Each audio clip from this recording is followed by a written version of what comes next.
sure you have seen those ugly ads on television. Last week when the sex predator ads went up, was probably the worst day in my political career, because there could be nothing further from the truth.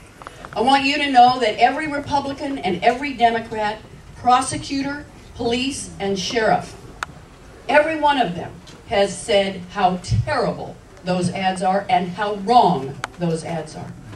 They're doing messages across the radio now. They're doing robocalls, and they don't do robocalls. They are so incensed by that terrible message. And let me tell you what happened to me yesterday where it was really brought home. I was in Eatonville, and a little girl came up to me. She was like a 3rd or 4th grade, I would say.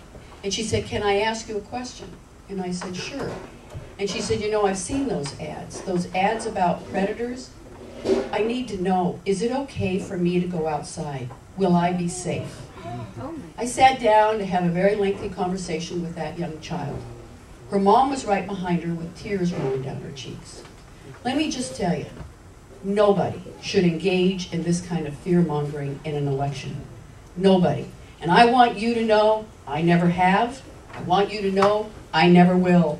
You deserve better. You need honesty, you need integrity, you need someone who will not resort to those kinds of tactics to be your next governor, and I guarantee you that's the kind of governor I will be for you. And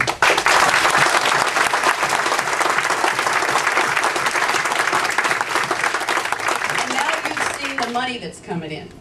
The money that's coming in. You saw about a week ago where $7.5 million. $7.5 million. And this has never happened. We got people who can't afford to put food on their table, and $7.5 million is coming into the governor's race to run those terrible ads. Let me just share with you where some of that money's coming from. As we look at who's funding, believe it or not, some of those funds are coming from those very same people who funded the Swift Boat ads 4 years ago against John Kerry. It's coming from big oil companies in Texas. It's coming from, if you can believe this, gambling operations in Las Vegas and Mississippi to run anti-gambling ads against me.